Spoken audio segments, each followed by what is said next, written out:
myself again. But it's the only way you're ever gonna learn. You look back and it's all in the past. I'm dwelling on the thoughts I cannot see.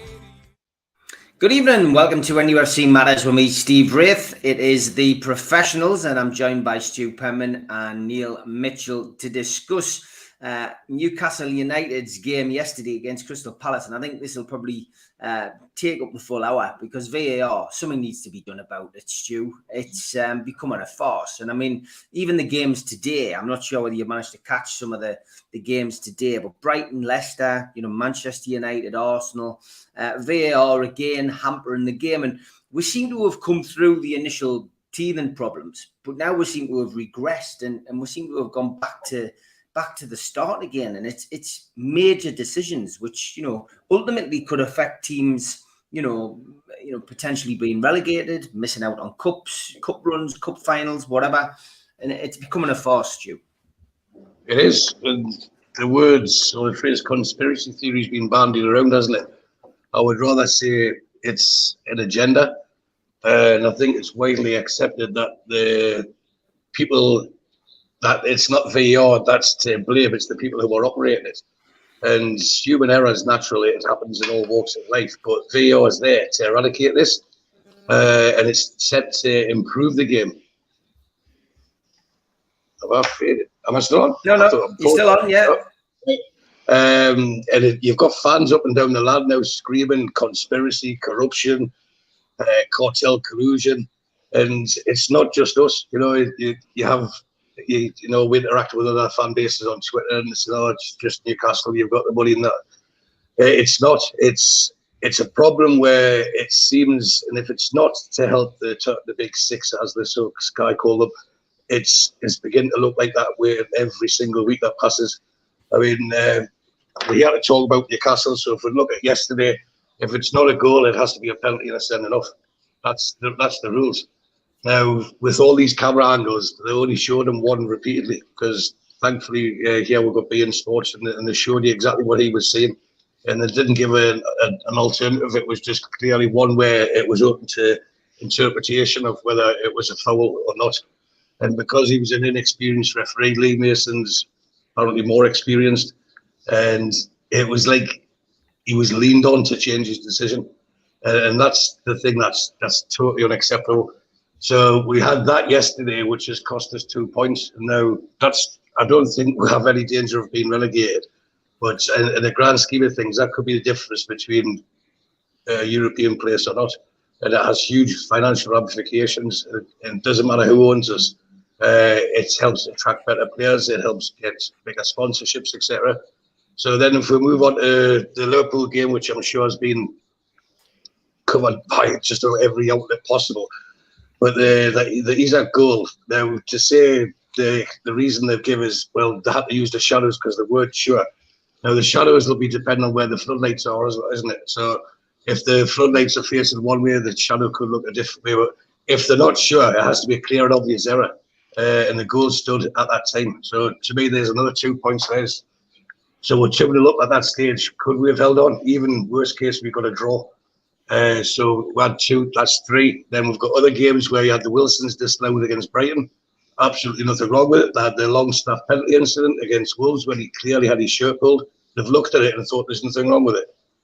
They get people who barely get touched, they're given penalties. We have John Stones assault when we played Manchester City. That's cost us another 2 points. But it's not just this season. It's since we've been taken over. If you look at some of the games last season, there were some absolutely ridiculous decisions. But thankfully for us, it's now creeping into other teams. The West Ham one yesterday, it's just atrocious. There's no other word for it. And if it's okay that they're looking at it now with the PGMOL and say, right, we're going to look at this, the Premier League want us to look at it. It doesn't get us our points back. So it's what do we do? What solutions? We all know what the problem is, but what's the solution? Do we allow conversations to be heard like they do in rugby union very successfully, so we know what's getting pinpointed and what their second opinion is? Do we interview the referee after the game? The players have to do it. The manager has to do it. Why not the referee? And at least then as I said, the human mistakes happen. But if we get an insight to what they're thinking or their train of thought at that time, it's more justified, and there's less fury about what has happened or what hasn't happened. It depends on which team you support at the time, and it gives more credibility to any mistakes that have been made. So the VAR thing's going to rumble on, and I'm sure they'll at some stage try and pacify Newcastle and West Ham. But there was Leeds yesterday as well, Tottenham yesterday as well. They'll try and pacify us and say, well, yes, we did make an error, but that's what VAR is there for in the first place, to stop these things happening. So 3-1 to Manchester United. Marcus Rashford has got his second goal of the game. 30 minutes left in that one, and I would say it is more or less all over. So yeah, Mitch, those VAR decisions against Newcastle, 2 during the week, 1 against Liverpool, and then 1 yesterday. How did you see them? Well, I mean, from my take on it all, is VAR isn't the problem. It's how it's being used and how it's being applied and how it's being addressed. If you look at the 2 incidents yesterday, with our goal and with the West Ham goal, they're goals which stood by the referee, and then the referee will seem to be leaned on, as Stu quite rightly says, to change his mind. And that's not how VAR was brought in to do. It was brought in to correct and assist with clear and obvious errors. And it really, it's this that is the big problem. It's introduced a level of inconsistency again. You can show me the picture of the goal that Rashford scored against Liverpool, and the picture, the one that got chalked off for us by Isaac, and those 2 pictures look almost identical to me. There's absolutely no way you can say that one is any more offside or onside than the other. And I think that's, again, overuse of the technology to start guessing where lines go and things like that. It's not the right application. I think the biggest thing that stands out is we've got a World Cup coming up, and historically, the top flight in England's provided some of the best officials for the World Cups over the years, and it stands out that they haven't invited a single one of our officials to work with VAR, and that's because our VAR is the laughingstock of European football at the moment. I mean, I'm out here in Germany at the minute. I watched the game yesterday with Germans, Dutch, Brazilians, Croatian lad who all had incredulous looks on their face at the way VAR seemed to be interfering with everything. And they're like, well, it doesn't work like this in our country. In our country, it works better. And it's not the technology; it's the application. And again, why was the referee only showed that single angle, where there is a little element of doubt: was there a push or not? There was another angle, the opposite angle, which you could see from, where you can clearly see will it accelerate through the air. Now, unless he's a wizard riding on a magic carpet and he can break the laws of physics, there's only one reason that that's happening. It's because he's being pushed. And so there's your choice. Yeah, disallow the goal, but it's a penalty. And a red card. And a red card, yeah. And so they can't have it all ways. But it seems like now we're almost at this weekend, there's so many incidents and so many games now. Everybody's waking up to this sort of make it up as you go along that they've now introduced with VAR, which is just it's a joke. That's not what it was meant for. It was never what it was meant for. And we're seeing decisions being made and decisions being reversed that really take the cake. I saw somebody on Twitter today saying that these things even out over the season, and if so, warrants for some really happy days ahead, because there's a lot of evening out to do. But unfortunately, in my opinion, they never do, and you can't go back and have it all over again. And it's going to stink that if we get given a goal, which we shouldn't be, because somebody in VAR is suddenly thinking, oh God, we've got pressure to give in a bit of pressure from Newcastle. That doesn't sit well with me either. What I want to see is right and fair and accurate officiating, and right and fair and appropriate use of the technologies available to make the decisions better in the game. I understand that in other sports, when they've introduced video refereeing decisions, it's taken years to get it right. NFL took the thick end of 8 years, 9 years to get their video review system right. Cricket, it's only just now got every cricket body in the world back in their third umpire technology. The Indian cricket board were quite against some of it for a long period of time, and because they felt there were certain things that weren't, clear always. But if you look, the best one for me to compare to is rugby, where it's done well, it's done professionally. The referees come across as professional, and they take their time to make the right decision, to ensure the proper decisions are made for the good of the game. And what we've got is a shambles, which could ultimately cost the team in the Premiership their Premiership status, could ultimately cost the team millions of pounds in prize money and missing out on something. For the so-called best league in the world, it just simply isn't good enough. And we deserve better as fans, and we deserve better as a group. It's not just about Newcastle United, it's about everybody in the Premiership here. Because we're seeing it in so many games. This weekend, it's been horrendous. It's been awful. And the PGMOL have got we've got a lot of questions to answer. And I don't think they're going to be answered satisfactorily. Just putting your hands up and saying, oh, sorry, that's not going to give us the 2 points, is it? And it's not going to, all very well and good to accept your mistake, but what are you going to do about it to make it better from here? And if you need help, reach out to other bodies. Go to the Dutch FA and say, well, how are you applying this here? And can you send people over to help us with this? Because it needs fixing quick, and that's the only way I can see to fix it, and it's going to be brutal. Do you know what, Mitch? I think the only reason they're taking action is because the one thing they care about the most is their brand, and that's why the Premier League have contacted them, and they're in danger because it's, as you said, you're in Germany watching it with a various number of different nationalities. We live here, we'll watch it with different nationalities. It's a global game, and the brand of the Premier League is the most important thing. But what they want to do is, this is why they keep supporting the Six, because they believe they're the biggest fan bases, and they need it for viewing figures. But they're in danger of this becoming irreversibly tarnished if they carry on with the way they're doing. This is why they have to. It's just the saying, yeah, we're going to talk about it, but it's just noise, isn't it? They're not going to do anything about it.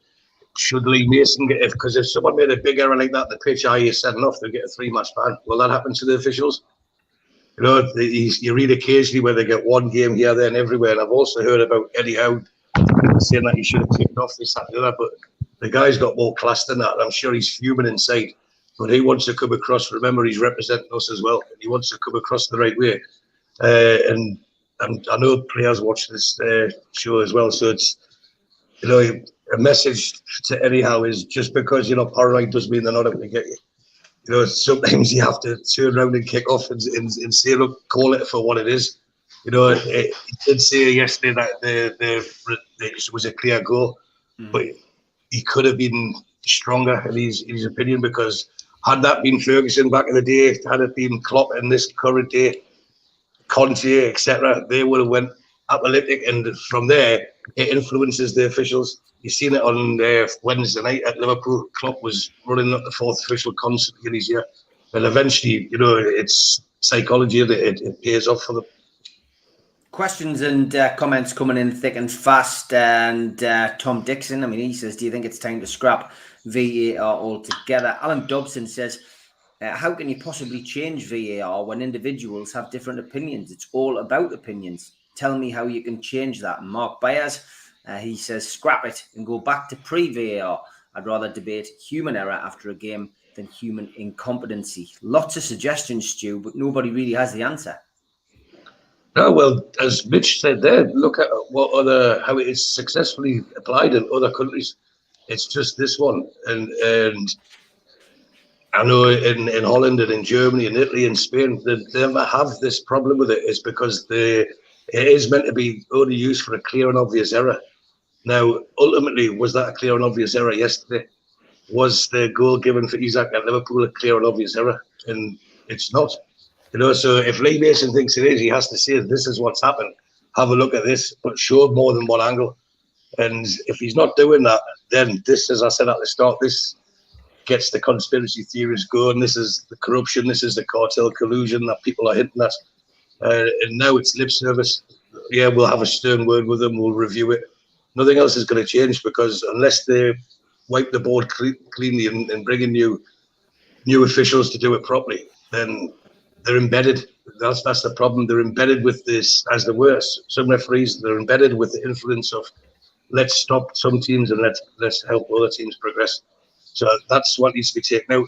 As a suggestion to some of the questions that are coming in, why not bring not ex-referees, but bring people from overseas in to do it, who do know how to do it. They've got no affinity to one club or another. They're there just to apply the rules, because it works at the World Cup, it works at the Euros, it works everywhere else apart from the Premier League, because it's the richest league in the world.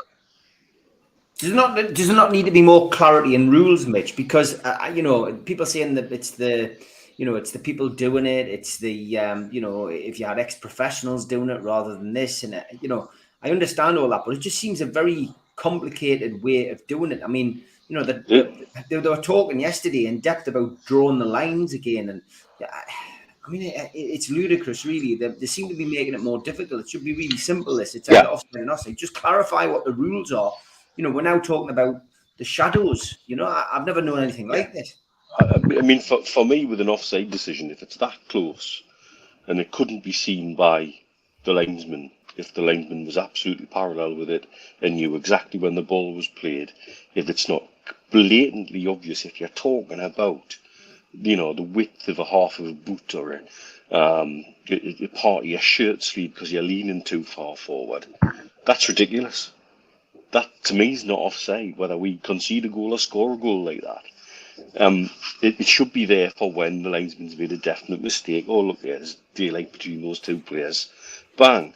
They're overcomplicating it. And the minute you start to add those extra wheels in, that's when you get degrees of opinion. But this is it. Opinion shouldn't be an interpretation of the rules of football. Is it a push in the box or not? Is it? Yeah, but Mitch, we said it's a clear and obvious error. That's the reason it should be applied. And if they're overruling it, then to me, it's I think what infuriates most fans is the length of time it takes for some of these decisions. There should be a time limit on it, as a suggestion. 30 seconds. If you can't change it, the referee's decision stands. If you can't prove he was totally wrong. There's also, though, this thing where the VAR choose to look at certain things. Yeah. I beg your pardon? Why, say, for example, did they choose not to look at Van Dijk's challenge, but they had a damn good look at Fabian Schär's challenge against Wolves? They were both bad challenges. They both were deserving of at least a booking. But why is one being looked at by choice and the other not? It's when these things start to happen repeatedly, and it's starting to happen repeatedly for the same teams, you can see why people's minds go into conspiracy theory mode and we'll all start making tinfoil hats. Because the amount of decisions now in the last 2 weeks that we're talking about VAR more than we're talking about the football. The football's getting lost in the VAR. And you're right, it is difficult when opinions come in, but there are certain things where there really shouldn't be an opinion on certain things with VAR, because that should be there just to correct clear and obvious errors. And it certainly shouldn't be re-refereeing the game effectively by persuading a referee to change his decision. It's almost now like the tail's wagging the dog. VAR is controlling the referee, and that actually it should be technology there for the referee to use to make his decision making better. It's the wrong way around. And if part of that is by putting a senior official on VAR and a junior official on the pitch, you should be doing it the other way around. Yeah, I mean, you're right. If really that is what is kind of happening, whereby you've got somebody who isn't as experienced and feels under pressure in a game to get this decision right, and is then leaning on VAR for help, and then changing their decisions based on that, that's wrong. It's totally the wrong way around. The tail's wagging the dog. It's like the guy's livelihood he's worried about, isn't it? It's like, this more experienced officials tell me I have to look at it. I may have made a mistake. Okay, I'll accept it. To curry favour with them. But this is something though I've said about officials before.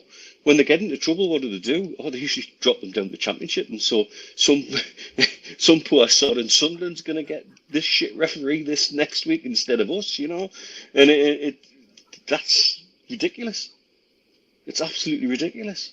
We've had concerns about the standards of refereeing in the top flight of our game for a number of years now, and those concerns are all seem to be coming home to roost, packaged in a VAR box.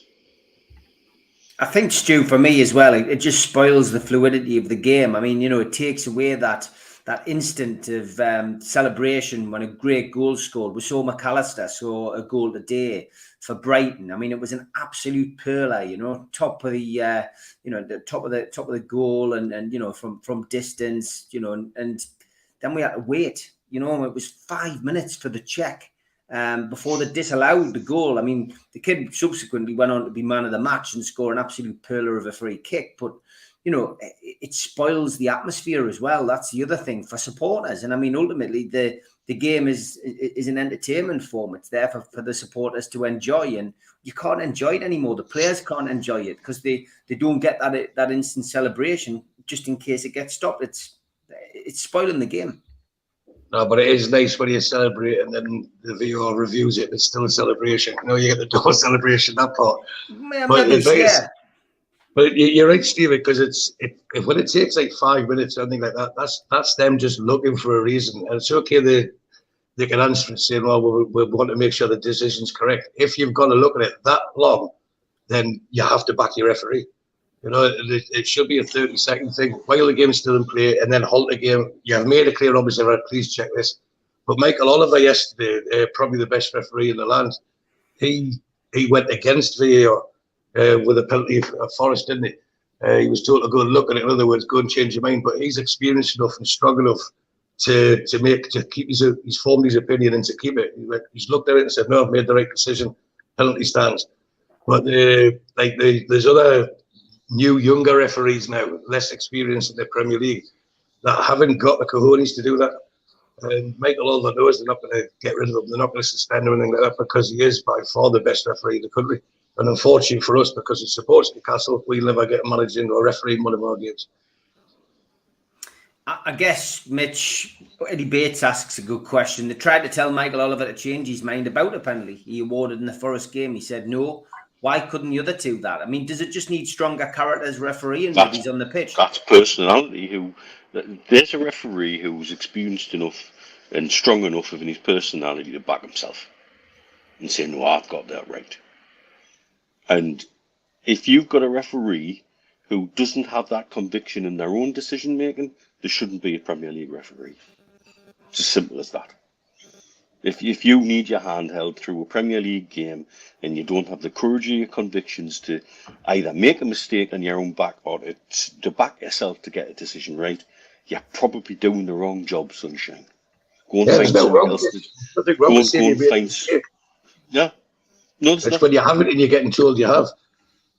That's the problem. But also when people start to backtrack and try and cover up. And then it lends to the conspiracy theories. Then it lends to people saying, hey, this stinks. Even if there isn't one, it still doesn't look good. It's fishy. It puts uncertainty. You're right about damaging the brand. It puts uncertainty in the validity of every official's decision then. So collectively they all fail as a result. Because we go into games now with one cynical eye looking at VAR and thinking, right, how are we going to be undone today? And that's wrong. As fans, we shouldn't be having to even think that way. We need officials who are strong enough in character to back themselves, to make their decisions and get the decisions right most of the time, which I believe most Premier League referees do. This is the irony. You know, I think most Premier League referees will get most of the decisions right most of the time. And then that's where VAR comes in for clear and obvious errors. It should be embraced as something to help. And at the minute, it's used as something to lean on, to change minds, and it's just become a total farce. Taz, yeah. Mason getting it in the neck from a few people in the chat as well. He denied as a penalty versus Wolves. Our disallowed goal versus Palace was blatant cheating by Mason, says Kirk. It's just blatant cheating. He couldn't resist it. I mean, there is that feeling, I guess, that the world's against us sometimes when we get certain officials. I mean, you know, that's littered throughout our history, and you don't have VAR. In the 1980s when Trelford Mills spoilt the FA Cup for us, Stu. You know what I mean? That was just bad refereeing. But it's something which is always going to divide opinion. People now putting petitions up, to have an inquiry into corruption due to the inconsistent officiating from referees and VAR.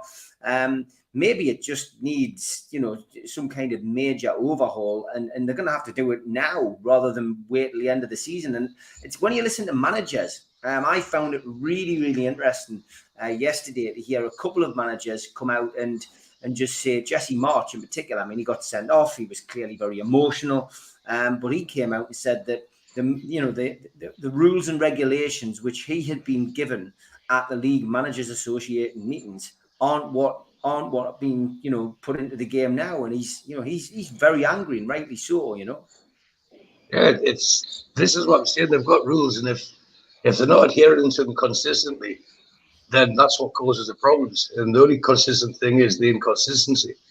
But for what's happened yesterday, thankfully, like I say, it wasn't just us moaning. It's highlighted that there is a big problem now.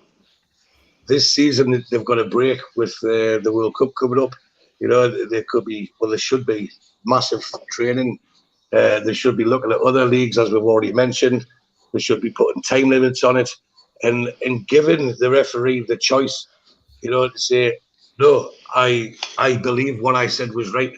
And you have, even on that caption yesterday, you haven't seen enough to change it.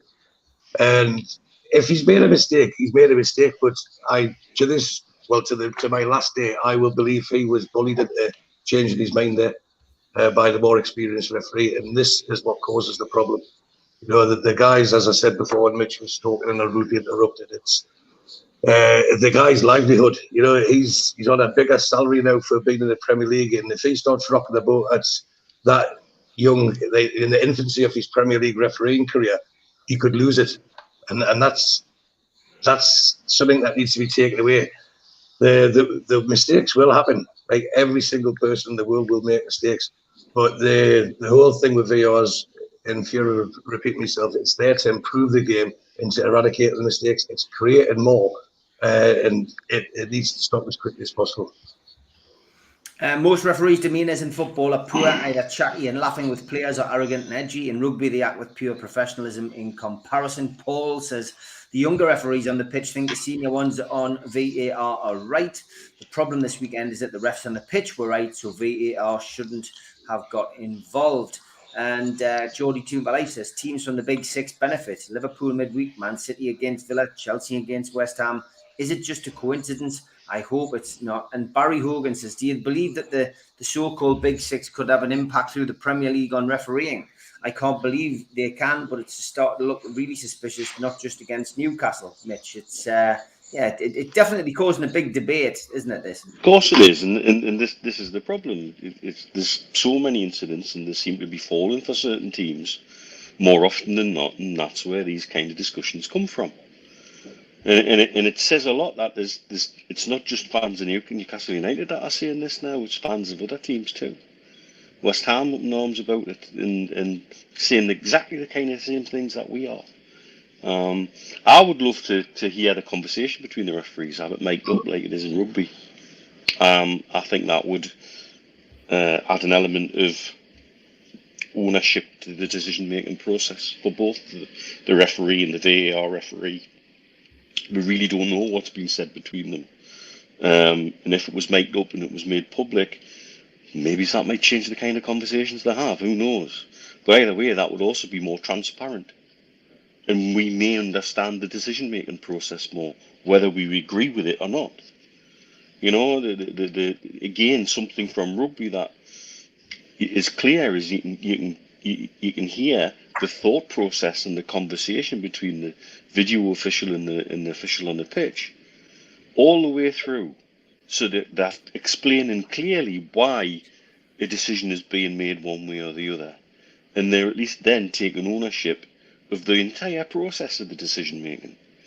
And again, as a fan, you might still disagree with it, but you can't say they haven't given you the reason. We don't get that. We're not graced with that benefit of what happened in those conversations between the two referees, and so we don't know. And so we can sit here and speculate and add to the conspiracy theories about, well, hang on a minute, we've had this guy on VAR before and he did this the time before that, and then a couple of weeks ago he was on VAR and we didn't get a penalty here. And again, that starts to stink. And it starts to lens, because it's not fully transparent, it lends to the questions that are being asked now about conspiracies and about, what is going on. Is there some influence for certain clubs to get their own way? And why are we not getting the benefit of the doubt in certain decision-making processes? Why did you pressure that referee to change his mind? And if you did, why? Because your job as the VAR official is not to pressure the referee, it's to help the bloody referee. And making him change his mind on a perfectly correct decision doesn't help that referee at all. You're undermining your colleague. And so, you're hanging him out to dry.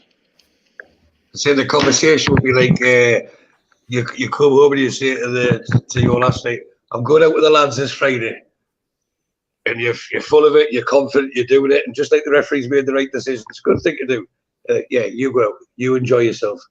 You start like doubting it, like, have I made the right decision? And then till eventually it's worth, you're better off just staying in. If that's not me, by the way, I'm sure you're both aware of that point. It happens where it's best where you just do as you've been told to do rather than what you wanted to do. And that's the problem. It's the influence and by the people. Is it Stokesay Park or Stokesay Park, wherever it is to do it? But that's where the problem lies. And until there is a camera watching them review it, and we can have a mic where we can hear why he's asked them to look at it and what the other referee's opinion is of it, then it's always going to be open to speculation, isn't it?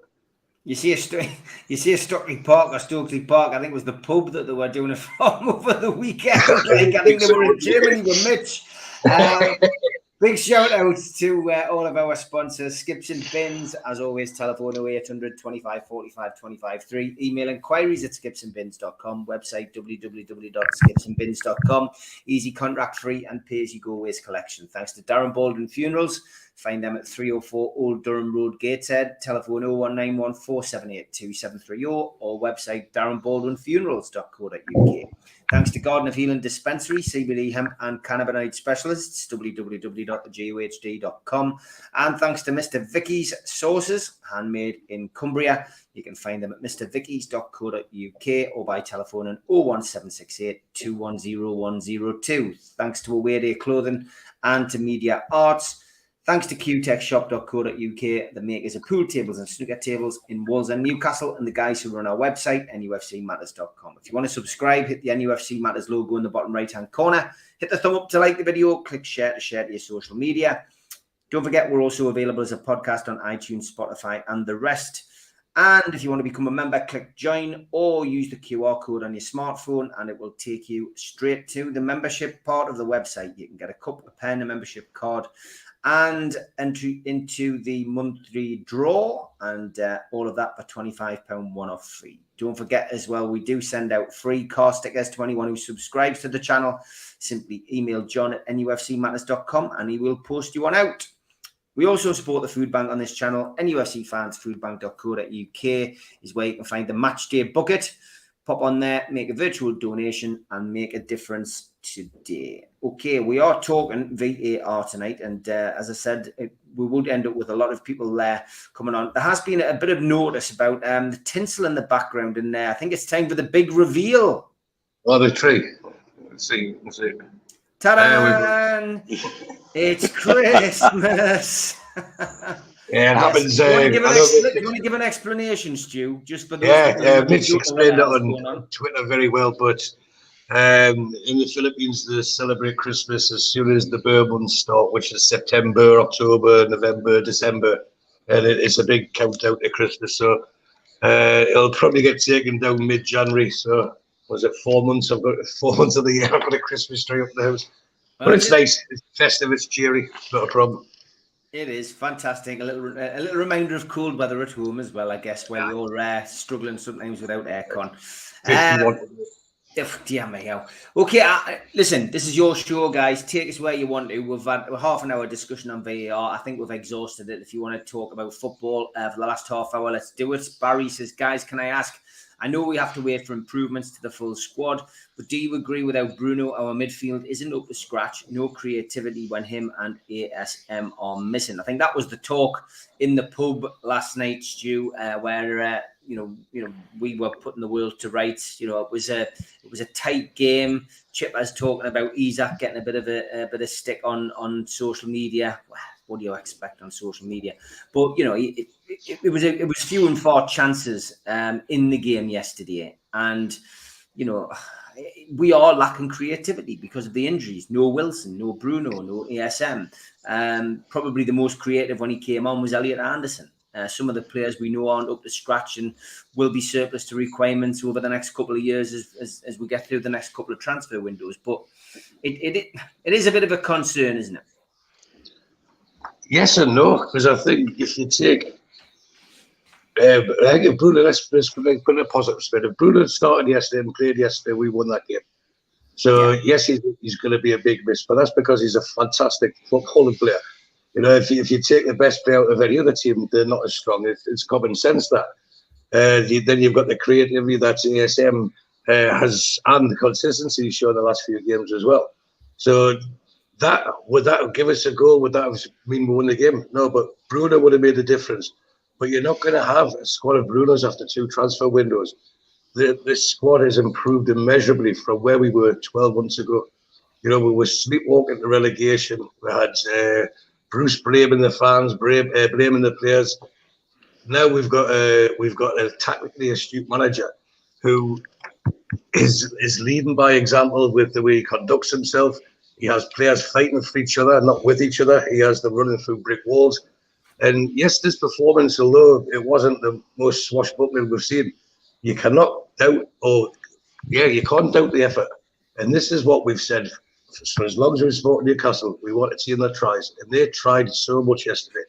And they knocked on the door, they hit the post. It just didn't fall their way, and that happens in football. Look at Manchester City, superb football team with a beast of a man forward up front, and they drew with Aston Villa. So these games happen, but the players emptied themselves on the pitch yesterday, as they did at Liverpool on Wednesday, and I just think they weren't fully recharged from that game emotionally. I think they might have been affected, you know, how late they conceded, but they give it everything, and we will add new players.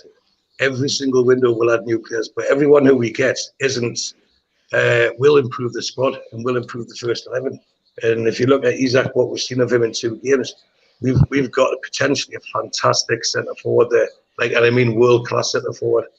And yes, he missed a chance yesterday, but he created that chance with the interception, with his own intuition to get the ball there, and he ran forward. He had one bad touch just before the kick when he knocked it too straight. He didn't give himself the angle, but he never hit. He kept going looking for the ball. He kept wanting the ball. And yesterday we drew. We could have won. Take out, we'll say we've got Brood out, Maxim out, Wilson out. 3 players that will make a difference, but other teams have got injuries as well. You see there about Madison, about Telemans, all these people that have been linked with us. The club have tried really hard, and I'm glad they haven't just went all scattergun and just bought people for the sake of buying it, because then they have players on big wages and they're harder to shift. And it creates its own problem. They know exactly the quote that Mitch keeps using all the time: square pegs in square holes. That's what they're doing. They know where they need to improve, and we have to trust them that they will improve. Look at the spine of the team now to this time last year, when you've got Nick Pope, England's best goalie in goal. You've got one of the most promising centre-backs in European football in Botman. You've got one of the best midfielders, and I've said this before, but I think Bruno could be our best midfielder since Gaza. We've got that, and then you've got either Isaac or Wilson up front. Isaac's going to be the future for sure. That's the spine of your team, and any successful team has a strong spine. So we're going to add to it. It's like that Christmas tree, you put it up, but then you put the decorations on, and then you've got a fantastic tree. We'll have a great team. And yes, we all want it now. And yes, they did try to get people right up until the last day. But if the right people aren't coming, I'm actually impressed that they said, right, okay, we're not going to buy anyone else just for the sake of it. Our squad is so much better than it was. We've had 2 record-breaking transfer windows. We've never spent as much money before. We've broke our transfer record. We're going one way. Just some people want it today, but if by bringing 11 new people in, look at Forrest, you don't even know the people's names you're passing the ball to. He's building a squad. He's building a culture. And then people are aware. There's people who started the game yesterday that I'm sure in 12 months' time won't be anywhere near the first team. They'll be lucky enough to get on the bench. But that's a good thing. It shows progress, and we've progressed at such a rate of knots. We should be happy with a lot for the moment. Yeah, lots of comments coming in. Isak should have scored. Isak's chance wasn't missed. It was saved. Maybe he should have done better, but it was saved, says Norman. I thought he went for a cheeky finish, to be honest. I mean, Stu's right. He did create the chance himself, but, rather than slotting it bottom left or bottom right, he went to try and chip it, and it just didn't quite work out. It's one of those, but I agree with Stu. Crystal Palace they aren't a bad team, Mitch, are they? And we would have lost that game probably last season in this, in the same circumstances. Yes, they're well organised, they're well drilled. The area has them working to it. Similar to us in some respects, and that they know their rules, they know their jobs, and Vieira's got them working to a system, and they know what to do in that system, and they rely on a little bit of outlet from Zaha, who can on his day do something special. With regards Bruno, there's no Premiership team wouldn't miss Bruno, but then combined we're missing ASM, who has been on his game of late, and that's the ASM you want in your team, and you're missing the undoubted class and finish of Callum Wilson on top of that. There's no team in the Premiership wouldn't miss those 3 players if they were out together. It's frustrating in some respects, but I'd rather go glass half full. You're right. I think that's a game yesterday under Bruce we'd have lost. Oh. That's a game under McLaren, for example, would have probably shipped 3 goals. And we're not doing that. We're tough to beat. We're very tough to beat. And the effort gets left on there's nothing gets left on the pitch. They come off 100%, all of them, every game. I suspect, looking at the Liverpool game, they'll be physically and mentally drained after that as well. So it's difficult to pick yourself up again and go so soon after. Sometimes it's a good thing, but it isn't always. So you cannot fault them for that. You cannot fault them for effort. Maybe would like a little bit more quality to add to the depth, because again we've still got players on the bench who got out the Championship the last time we were there with Rafa. And we've come a long way in a short period of time. And so I'd rather look at the positives out of it all. We haven't been beaten. We're tough to beat. And we've got players to come back, which will only make us better. And as the games, roll by, we could look back on the point yesterday as being the point that was the difference between qualifying for European football or not. For all we could say, there's 2 points gone missing there that could stop that. I agree with you entirely. Last season under Bruce, we'd lost that game. There's no doubt about that. We wouldn't have had the balls to stick with it. Would have lost that. So I think we've just got to try and stick with the positives and hope these injuries are little niggles and people are back quickly. Yeah, I mean, it looks very positive for next weekend. The West Ham game looks as if we could have all 3 back potentially: Bruno, ASM, and Wilson. And somebody pointed out there 3 clean sheets in 6 games. I mean, that is great. And I mean, we've talked about it on Friday night. Eddie Howe, wasn't a defensive mastermind. When he was at Bournemouth, and he's certainly really done. Is it time to give Anderson a start? Asks Steve Middlemas Stew. I would say, he's edging his way towards it. His performance yesterday was really impressive when he came on, and I just think Eddie Howe will take his time with him. But I think he'd be worth a start at some point. I think he's managing them the right way. You can throw him in the deep end and sink or swim, but we've got a player with proper raw talent, and he's learning his role. He's learning what's required of him, and he's shown already he's a fantastic impact player. But if we start him, we're expecting so much of him straight away, and that could be too much weight on his shoulders. If we're going to start him, then I wouldn't do it at West Ham. I'd do it at Bournemouth the week after. When we're at home to a winnable game. But if you talk about games up this season compared to last season, I think if you take the exception of Forest, we would have lost every other game. We would have got beat at Brighton. We would have lost to Man City. We would have lost to Liverpool. Well, we did lose to Liverpool. You know, so if you look at the goals that we're conceding, I was trying to work out how many goals we've conceded this calendar year at home. And if you take out Liverpool and like Liverpool beat us 1-0, didn't they? So at the end of last season, there hasn't been that many games that have conceded goals in at home. You know, it is becoming a fortress, and that's where you start playing your Elliot Andersons. Maybe he's not given 10 minutes, give him 30 minutes. You know, but bring him on, just like how Guardiola did with Foden, and they're reaping the benefits of that now because that lad is pure class as well, isn't he? So don't just wreck them. But at the same time, you can restrain him too much, and where he gets deflated. If he keeps coming on and impressing, you give him more time. You give him more time, and then you give him more time. He's going to have a long future with us, and he's going to save us a lot of money as well in the transfer market. So at the moment, we just let Eddie Howe do exactly what he is doing with him, I would say. It's your thoughts on the Geordie Maradona as he's been christened by the faithful? Can't disagree with anything that Stu said there, really. I think he's been handled very well. He's making an impact. Whenever you get a young player like that, my first instinct is to say, well, does he look out of place? And he doesn't. And therefore, if Eddie Howe decided to start him, I would back that decision. Because he hasn't looked out of place on a Premiership pitch at all.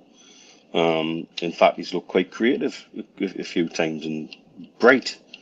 So if Howe feels he's ready, I think he'll play him. But I think the handling of him so far is absolutely the right way to go. To increase the time slowly and surely and get him set like that is perfect. And I don't see any need to rush away from that at the minute, unless Howe sees something in training and thinks, you know what, your time's come, kidder. Because he obviously sees a lot more of them than we do. I quite agree with this one as well from Anthony Stew.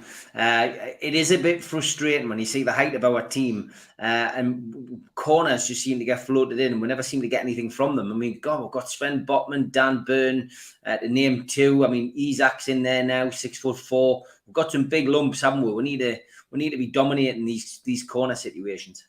I'm pretty certain that they're working on behind the scenes because if you look at the amount of corners that we've had in this season alone, you know, the pressing game works, doesn't it? So it is a route to score extra goals, and with that height, we should be taking more advantage.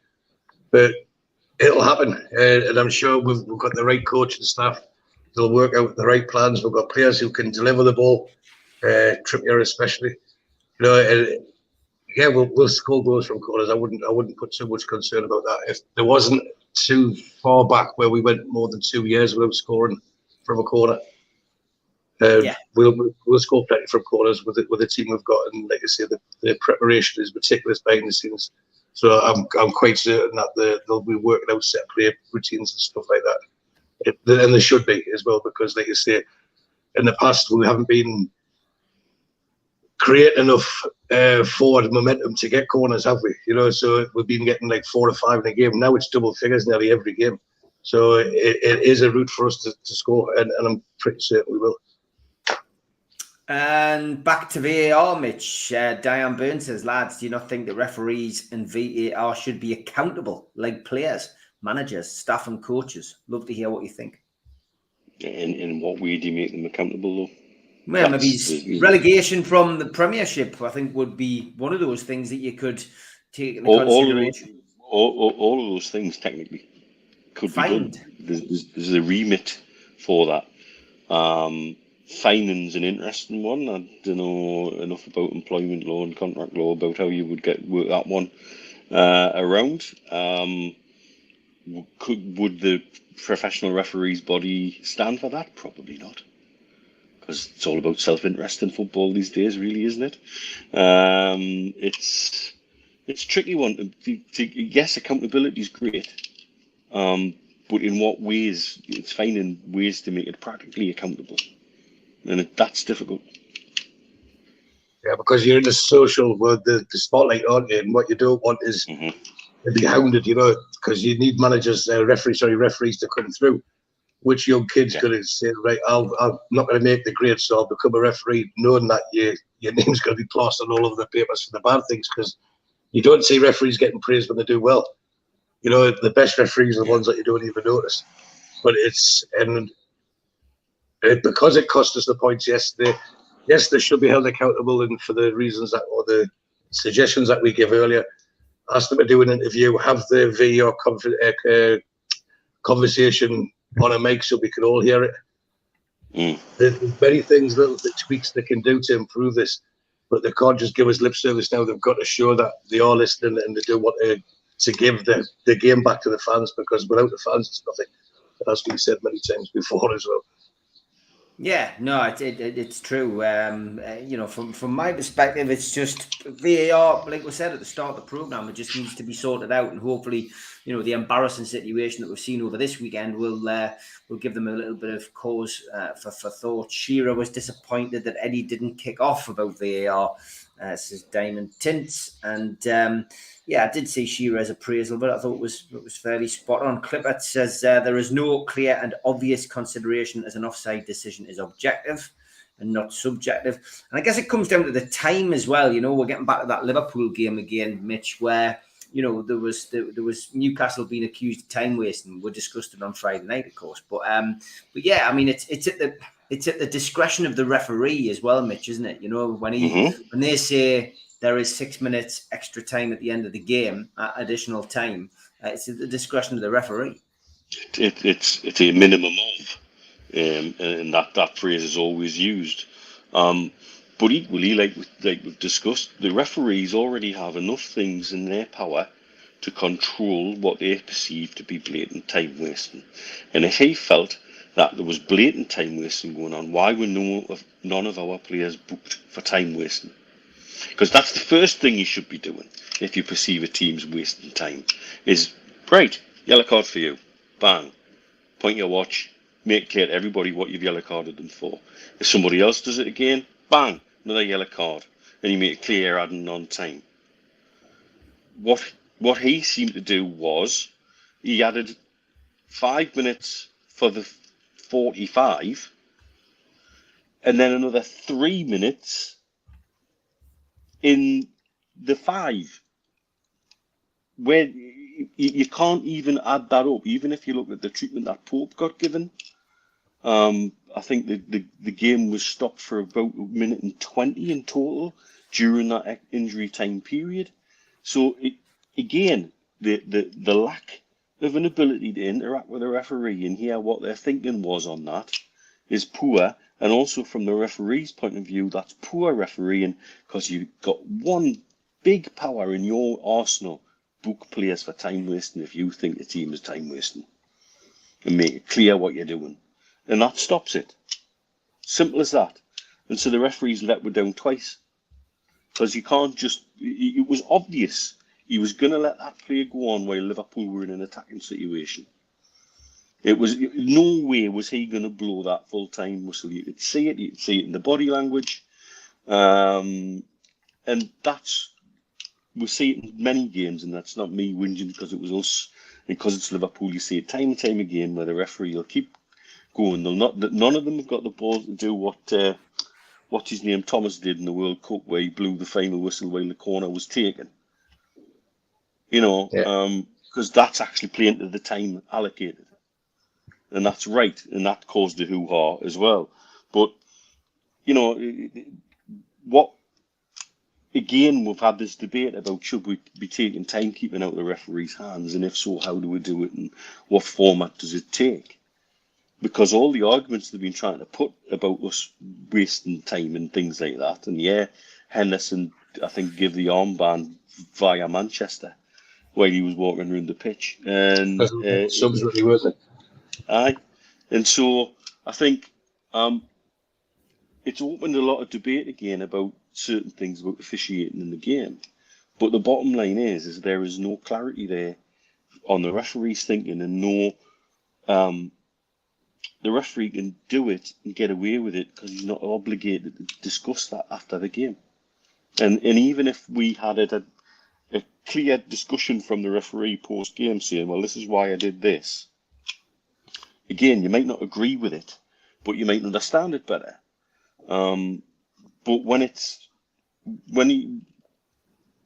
I think we're right to feel hard done by, because it genuinely did just feel like we are going to play until Liverpool score.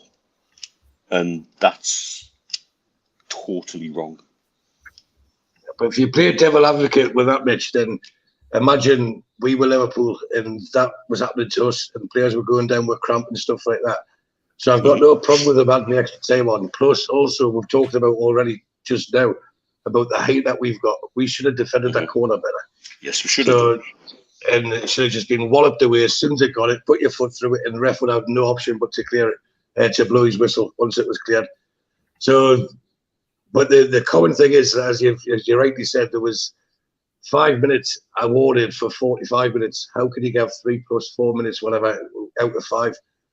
Without the bookings and stuff, they say Joelton got cramp about 3 times, didn't he? Then Nick Pope was injured, and they all would, at one stage it did look farcical when people were dropping, but they had run miles. You know what I mean? The effort they put into that, the crowd will go up. You know, it's like as it happens, doesn't it? It will actually happen to players. But I can understand it from, like, in retrospect now, from a Liverpool point of view. It did look like time wasted, and we would have been exactly the same, asking for extra time to be added on. But that doesn't make it right either. I'm just putting a different point of view across as well. Nah, and it's a fair point as well. Final question, Mitch, is to you. How's it been in Germany? I think Friday night you were talking about a big get together and birthday party, etc. Did it go well? Been a blast. It's been a really good time. Over a friend of mine from Dubai, she lives in Germany, got businesses in Dubai and in Germany. Stu's met her on a few occasions and sung a few Jaegers with her because she's a Jägermeister monster. I've seen her put big blokes under the table, man. And so it was not a big me. birthday bash. Not you, I know. Big birthday bash over here. She says, I'm just having a little get-together, and there was 70 people here last night and from 3 different continents, you know. It was great. It's been fantastic, and you couldn't ask for a better couple of days. It's been a real blast. Fantastic. I hope you recover well for Thursday. Yeah, happy birthday from us. Oh, well, I'll pass your regards on. She sends her regards to you, by the way, Stu. Right. Wish her a happy birthday again. Great stuff, as always. Thanks to everybody in the chat. Thanks for the admin as well, who were in there to keep the peace. And this week, pretty much back to normal for the Monday to Friday shows. Monday night, it'll be the Monday Club. Me and Joe will be on. A lot of people asking if they could come back on and do a bit of a fans forum. But we'll look at it. We might even chuck out the link and let people jump on tomorrow night if they've got something to say. Tuesday night, 5 o'clock. I'll be on with Ross Gregory. He's got commitments to Wickham Football Club, but we'll be doing 5 till 6. Wednesday night, Geordie's here, Geordie's there. We'll be back.